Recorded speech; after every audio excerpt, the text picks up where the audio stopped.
Good morning from Green Steel USA LLC. Out here listening to some exotic birdies today.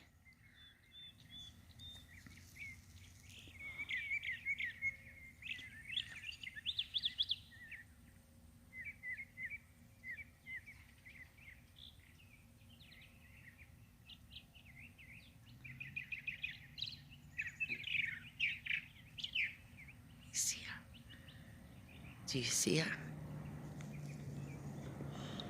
She's right there. See her? Birdie. Pretty birdie. I talk to the birdies on my property. Pretty birdie. Birdie bird.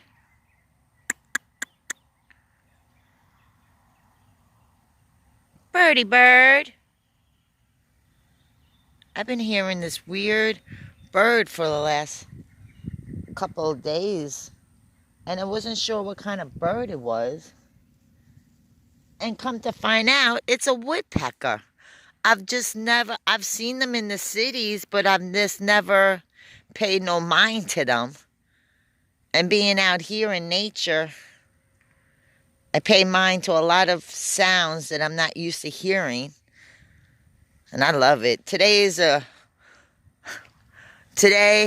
Yesterday was rainy. It's been raining for the last couple of days. And today was shockingly at 5 a.m. when we went out to do some watering for the bamboo. Good gosh, it was 45 degrees here. I can't believe it. It's been 115 degrees all this time, and this morning... Get out of there, Blue. Get out of there, boy.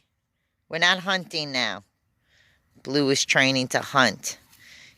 He smelled deers last night out here. We don't hunt deers. I even have signs, no killing innocent animals. But he's noticing a lot of animals activity on the property, which I don't mind. I don't mind the deers on my property. What I do mind is being outside when a deer is on the property at the same time. That's what I'm scared of. I know Roscoe got my back, but that's one thing I am scared of. But I do have to pay attention to him because he wanders. He's a puppy. He wanders. So a wire rammer, and also shepherd, I believe. Well, he was a free dog off the streets. I couldn't leave him behind at the garbage dump. So basically, I'm just coming out here and trying to get rid of all this infected stuff. This was what Bedbugs does to your crops. You see that? That's from Bedbugs. And if I leave it like this one is going to dry out. I'll get the seeds. But see right here? This is what not bedbugs, excuse me. Stinkbugs. Stinkbugs does this to your crops. They basically eat it from within. So like stuff like that I know I can't do nothing with. I can't even harvest the seed. I just throw it out there. The deers will eat it.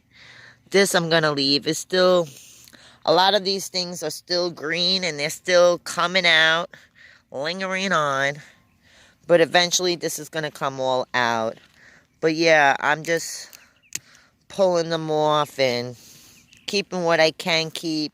The other stuff like this is completely dead here. So I just come into my garden and I pull out the roots. And look at the roots on this.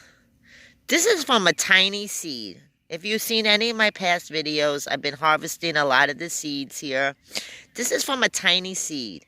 A little baby seed made this big, hardy root. I can't believe it. I bought the heirloom seeds, and like, let me remind you, I only been on this property for a year.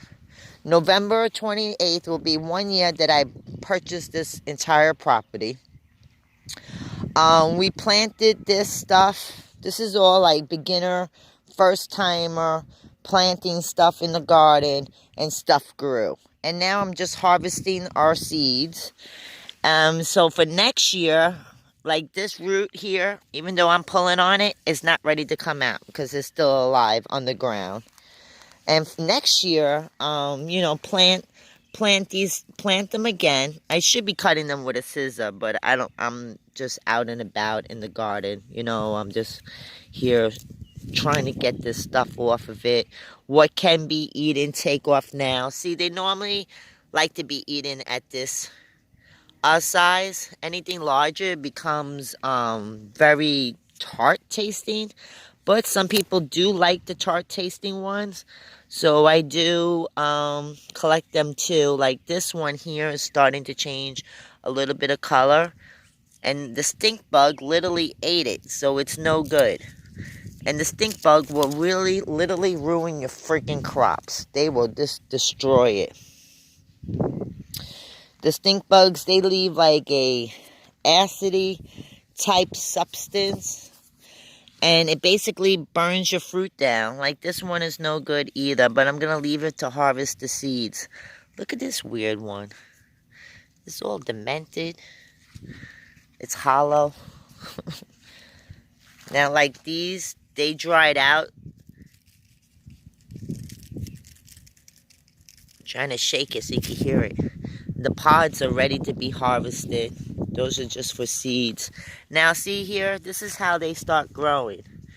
When they have a little flower on top, and then they produce these little nodes on the side. You see the node there? It's hard to say. Right there, that's a node. And then it grows into an okra. And these are all from seeds. You can see the size of these stalks. They are huge. Look at the size of this stalk here. This is from a little tiny seed. And she's still growing. I just harvest a whole bunch of them. This one, see how big it is? Like people won't eat it. Even though it's a big one. They won't eat it because they consider it being sour. But the pigs in the area eat it. I have a cow down the block. He'll eat it. No problems. So that's what I've been doing today. But I was also listening to the birds out here singing. Yeah, that one's hollow. See what it does right here? This is basically a loss of a crop. Now, if I was a main farmer and this is what I rely on to make money, the crops would be gone because the stink bugs, that's why they have to put chemicals on stuff. And then yesterday I was out here listening again to the birdies, watering my plants and stuff. And look what I came across. Does anyone know what this is? You can look at it much closer. Can you believe what's growing here? Watermelon. Watermelon is growing right here. I cannot believe it. We had big, gigantic watermelon this summer that a local farmer, couldn't sell it, and they bought it through. And I guess everybody was eating the watermelons, and they were spitting it in the seeds in this area. Well, one seed germinated, and look what I noticed yesterday. Now, I know they're probably not going to survive the frost because winter is coming. But let me get on this side. You see what I got out here now growing? I got me a watermelon. A little baby watermelon. Look at that. It's growing right here on this crop. It's been out here all summer in 100-degree weather, just germinating like crazy, growing out here. It's leading into the woods. This tree here is going to die. All these bushes are going to die off, and we're just going to pull. When winter comes this year, it'll be easier for us. We're just going to clean this whole thing off. I finally found a truck. I have my truck. I found a trailer where I could transport this big skid steer out here, backhoe little rental thing, out here to my property. We're going to rent it for 5 hours. We're going to really work this property as much as we possibly can with this machine for $400. But I have to go up to Augusta, Georgia and pick it up. Well, anyway, I am so proud of my first ever watermelon that I ever grown in my life. And then, you know what? I wasn't even expecting it because now it's too late to grow watermelon. But there are a lot of little baby nodes trying. Like, that's a baby watermelon trying to grow right now. I'm very surprised because they're going in this direction. They're growing in that direction. That's why it's very important when you grow watermelon, cantaloupe, big ticket fruits and vegetation. They have to be in their own little sector because they spread, and wherever they spread, that's where they are going to produce a piece of fruit. And this is basically in here among with other weeds, so it kind of blended in, and I never seen it until yesterday. I was very, very surprised. I was like, where's my phone? I have to document this. Now, I seen another node out here. Oh, right here. Look how cute. It's a baby watermelon. It's a cute little one, too. Look how small it is. Imagine what you buy at the supermarket. Big watermelons. And you're spending, what, $5 a pound? I don't know. I don't buy stuff in the supermarket. I grow my food out here.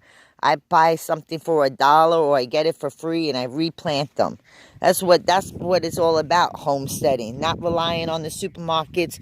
Go there for necessities, like toilet paper, women products, diapers, necessities, things that you really, really need. Clothing, shoes, homesteading, gadgets, and solar and stuff like that.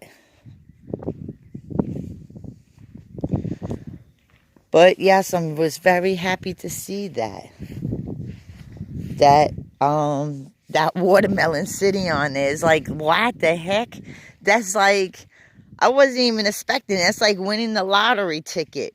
So we had planted some more food out here for our winter garden. And eventually I like to have this whole entire area behind the shed all food. And in this immediate area towards the back, which would be cleared out, this little area, because right behind there in this tree line, there's wetlands that's protected by the EPA.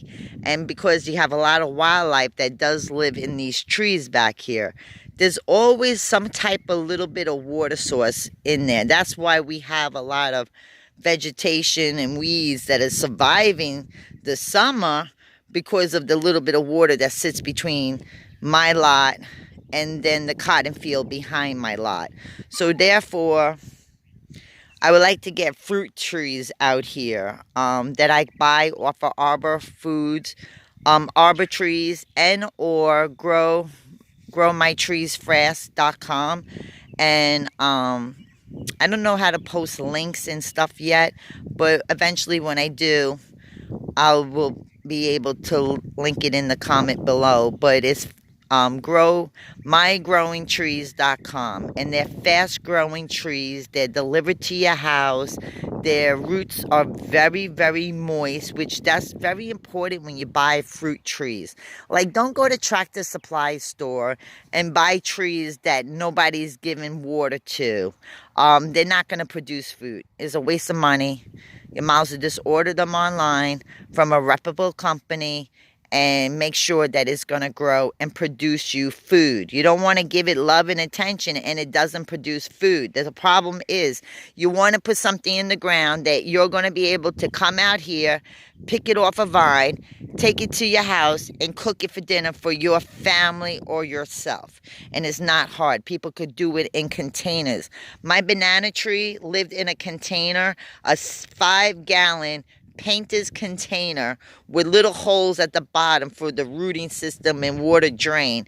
And for 5 years, she traveled with me all over America in my RV. And every time we got somewhere, she was placed outside, transplanted into a bigger bucket. Look at the size of my banana tree now.